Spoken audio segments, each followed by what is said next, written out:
Alors, on se rend compte que par exemple, donc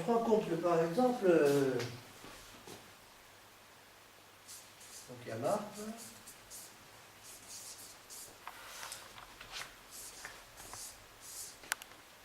Luc, Matthieu. On se rend compte que là, chez Luc, il y a du Marc, il y a beaucoup de Marc. Ici, il y a beaucoup de Marc. Mais il y a des choses qui sont communes aussi à Luc et à Matthieu.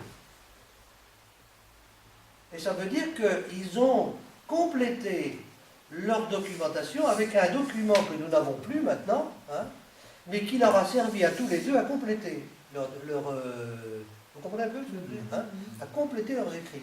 Hein. Et ce document, on l'appelle le document Q. Il était, ça a longtemps été une hypothèse, hein, c'est facile à voir parce que quand il y a les mêmes versets qu'on retrouve chez Luc et Saint Matthieu et qui ne sont pas chez Marc, ça veut dire qu'on a puisé à la même source. Hein.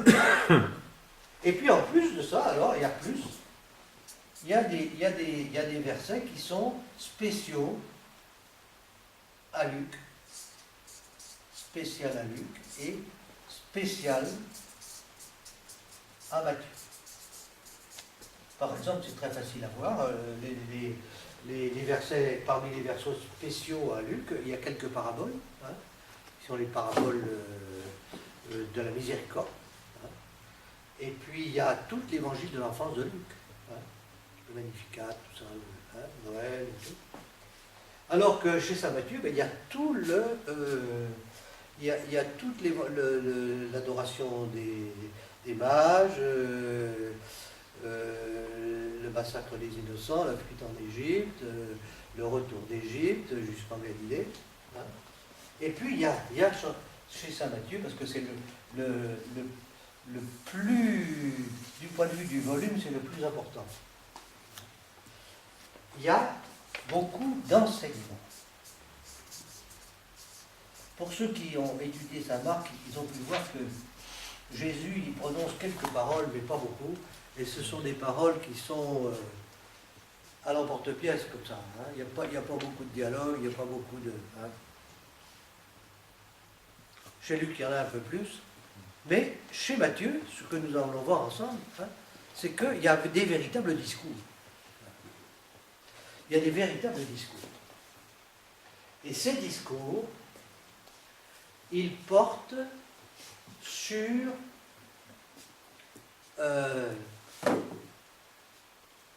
les conséquences morales, la conduite qui doit être celle des chrétiens lorsqu'ils ont accepté le message de Jésus.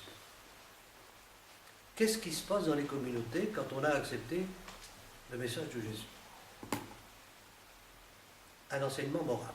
Ça vous explique pourquoi, jusqu'à la réforme récente de la liturgie, on a surtout lu l'évangile de Matthieu.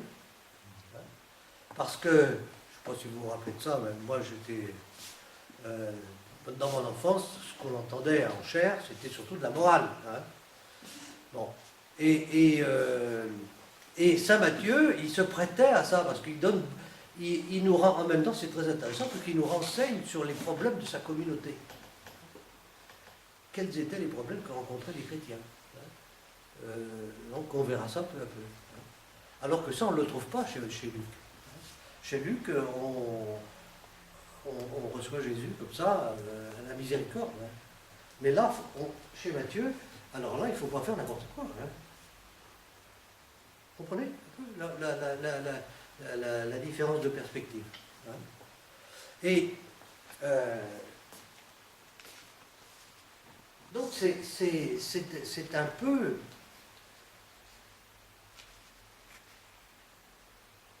C'est un évangile qui est long, hein, qui comprend 5 grands discours. Et dans ces discours, il y a des choses qui sont très importantes, comme les béatitudes, par exemple. Hein, le sermon sur la montagne, tout ça. L'enseignement sur la prière, notre Père et tout. Donc, c'est un évangile qui est extrêmement riche. Et l'Église romaine aussi a été très très intéressée par saint Matthieu, parce que c'est le seul évangile où on trouve tu es Pierre, et sur cette pierre je bâtirai mon Église. Et donc, l'Église romaine était particulièrement intéressée par ce texte. L'Église romaine était intéressée aussi par le comportement juste du chrétien, parce que c'est une Église aussi qui est très soucieuse, comme nous le savons tous, hein, que les chrétiens soient dans les rails qu'il faut, non hein bon. Donc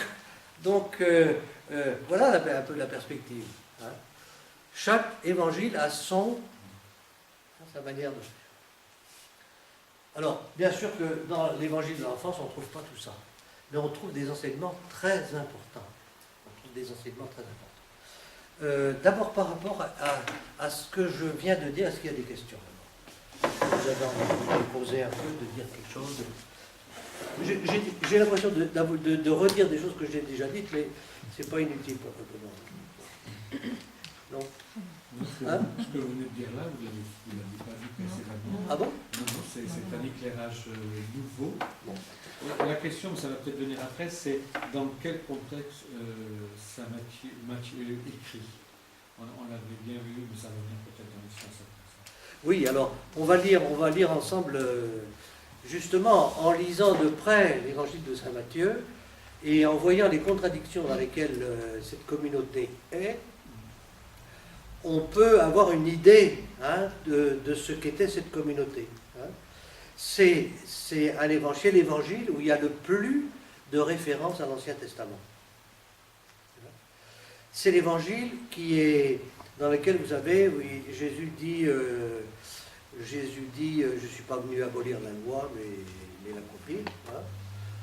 Donc, c'est une communauté où les judéo-chrétiens sont très nombreux encore.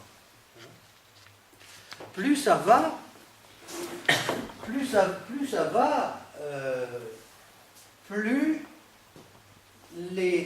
moins les chrétiens d'origine juive sont nombreux dans les communautés, hein, et plus les gens d'origine païenne sont nombreux. Hein.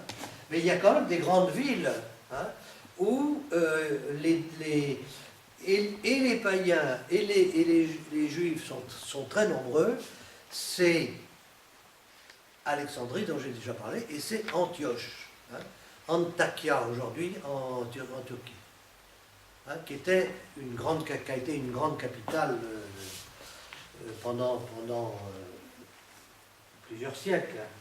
Et là, nous savons qu'il y avait des communautés juives très très importantes, hein, et très probablement, c'est dans ce contexte où à la fois juifs et chrétiens sont nombreux et doivent coexister, hein, que les problèmes se posent. Hein. Qu'est-ce que Jésus est venu est-ce que Jésus est venu faire de la rupture ou est-ce qu'il est venu apporter de la continuité? On ne peut pas répondre d'une manière claire à ça, parce que dans certains moments, on est dans la rupture et dans d'autres dans la continuité. Hein. Et ça qui est intéressant dans l'évangile de Matthieu, c'est qu'on a les deux. Hein. On voit, c'est humain, c'est la vie humaine. Hein. On est continuellement pris dans des contradictions. Et on voit aussi que c'est l'évangile qui est le plus anti-juif.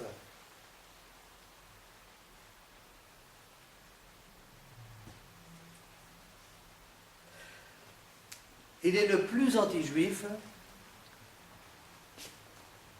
et en même temps il est très proche du judaïsme, puisqu'il ne cesse de citer l'Ancien Testament et tout ça. Bon. Et donc il faut que je continue un petit peu mon histoire, c'est que après 70, les chrétiens sont dispersés, ils font leur affaire dans leur coin, hein. Et que font les Juifs? Eh bien, le groupe le plus dynamique et intellectuellement le plus avancé dans le judaïsme, et le moins impliqué dans la révolte qui a conduit à la destruction de Jérusalem, ce sont les pharisiens. Et un groupe de pharisiens va, après accord avec les Romains, loin de Jérusalem, reconstituer un judaïsme sans temple. Puisque le temple, il n'existe plus, et l'accès à Jérusalem est très très compliqué. Et où il y aura une autre révolte un peu plus loin, un peu plus tardive, où l'accès sera complètement interdit. Et donc, ces rabbins vont mettre en place peu à peu, à partir de quoi? À partir de la Torah. Il n'y a pas de temple, mais on a les Écritures. Et donc, à partir de la Torah, ils vont reconstituer un judaïsme qui est celui que nous connaissons aujourd'hui. Judaïsme rabbinique, qui n'est pas celui que Jésus a connu. Jésus a connu le temple. C'est un judaïsme d'après 70. C'est ce groupe de rabbins qui a sauvé le judaïsme d'une certaine manière. C'était des gens qui se sentaient investis d'une mission. Mais ces rabbins qui reconstituent une communauté autour de la Torah, avec des nouveaux principes et sans le temple, ils sont en contact avec les communautés chrétiennes. Et il y a beaucoup de frictions. Il y a beaucoup de frictions parce qu'il y a un certain nombre de chrétiens qui sont encore entre deux. Nous avons de la peine à comprendre ça maintenant, nous, mais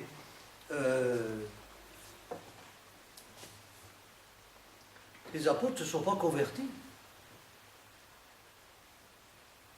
Ils ont suivi Jésus tout en restant juifs complètement. La preuve, c'est que après la résurrection, ils vont au temple prier. Vous comprenez un peu ce que je veux dire? Et donc, ce travail de séparation entre les juifs et les chrétiens comme deux communautés véritablement distinctes, ça a été un travail très long. Ça a été très long. Et aujourd'hui, on a plutôt tendance à dire, ce sont les dernières recherches, que ce travail a été beaucoup plus long que nous l'avions pensé, et que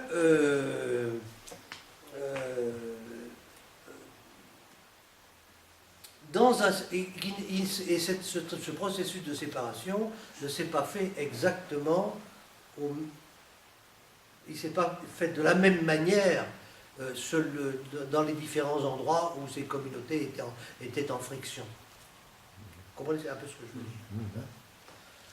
dire? Et d'ailleurs, les Romains avaient de la peine à distinguer. Et une des raisons pour lesquelles une des racines de l'anti-judaïsme qui s'est développé dans l'Église après, c'est que vous savez qu'avant 70, les Juifs avaient négocié avec les Romains des conditions tout à fait spéciales qui n'existaient pour aucun autre peuple. Ils avaient obtenu un certain nombre de privilèges. Et donc, les chrétiens, pendant un certain temps, qui se considéraient ça encore comme juifs, voulaient continuer à participer à ces privilèges.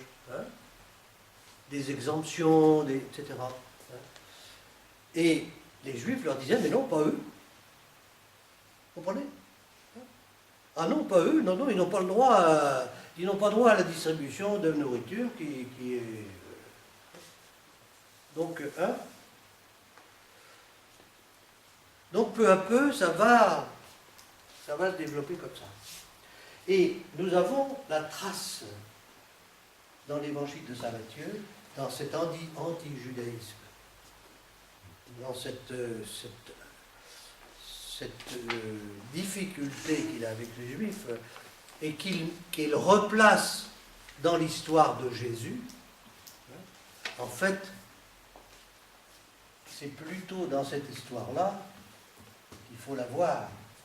Les Juifs dont il est question et auxquels s'oppose saint Matthieu, est-ce que c'est vraiment les Juifs que Jésus a connus, ou est-ce que c'est les Juifs auxquels était confrontée la communauté de Matthieu? Vous comprenez un peu ce que je veux dire? Donc c'est ça, aussi ça, à la fois la difficulté et la richesse des évangiles, c'est que 30, on estime mort et résurrection de Jésus, 70, 80, 90, l'évangile de Luc et Matthieu. Et lorsque ces gens-là, en 90, se mettent à raconter, à faire le parcours initiatique des chrétiens, en prenant comme base l'histoire de Jésus en l'an 30, avant l'an 30, ils retraversent toute cette histoire. Hein, et leur vécu, le vécu de leur communauté, il imprègne l'histoire qu'ils vont nous raconter de Jésus. Est-ce que vous voyez un peu ce que je veux dire? Si bien qu'on peut se dire, bon, les Juifs, la difficulté, certainement que Jésus a fait rupture avec un certain judaïsme de son temps, mais c'est difficile parfois de distinguer ce qu'il en est de l'opposition des Juifs ici ou ici. Et ça a été un gros travail, si vous voulez, avec le rapprochement avec le judaïsme. C'est vrai pour saint Matthieu, mais c'est vrai aussi pour saint Jean, où il y a aussi des passages anti-juifs très importants. Ça a été un travail aussi des exégètes pour essayer de mettre au clair tout ça, pour ne pas dire la révélation est anti-juive. Vous comprenez un peu ce que je veux dire? Il y a des enjeux qui sont considérables. Je sais pas, je suis parti sur une réponse à une question à toi, mais je suis un peu loin. Bon, je crois que ça permet de voir un peu comment... bon. Alors,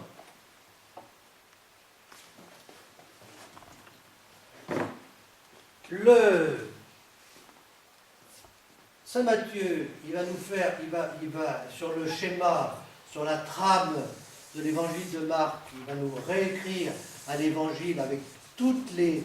En nous faisant porter tous les soucis de sa communauté. C'est très intéressant pour nous parce qu'il y a un certain nombre de problèmes que nous connaissons aussi à nous.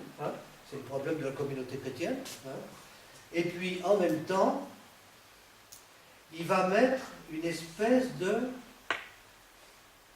je vais dire, une préface.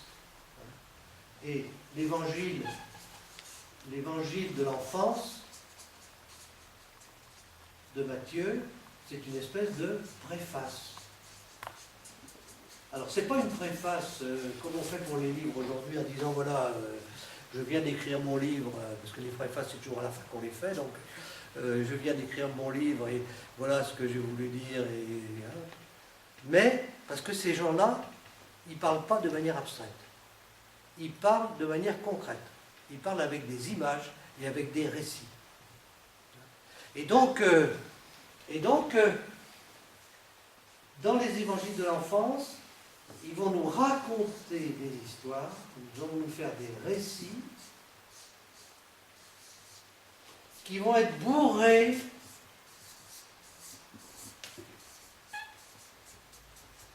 de références à l'Ancien Testament.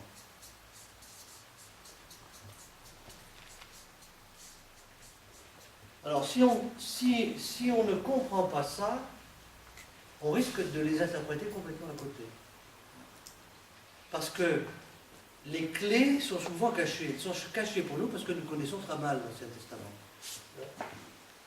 Et ça commence avec la généalogie de Jésus, puisque Matthieu commence avec la généalogie.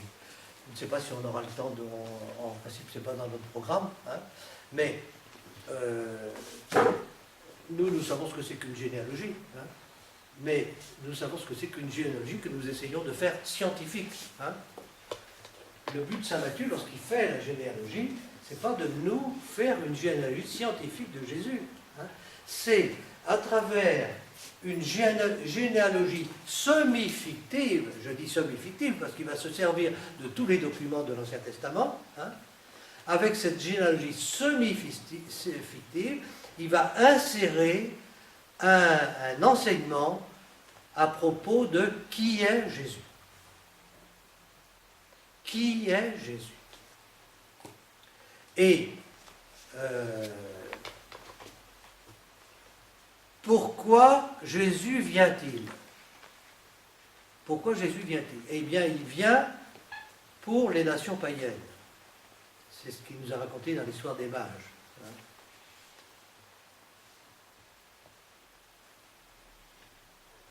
Et d'où vient-il?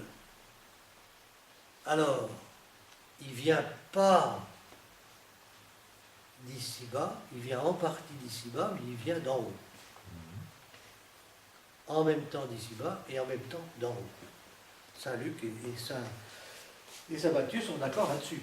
En terminant, Saint Matthieu termine sa généalogie en disant, voilà, il arrive à Joseph, hein, et il dit, mais époux de Marie dont Jésus est né. Vous voyez un peu, hein? Alors, et tout ça est plein d'enseignements, mais il faut aller dans les détails. Voilà. Il y a beaucoup de choses qui risquent de nous échapper si nous n'allons pas dans les détails. Donc on va essayer d'aller peu à peu dans les détails.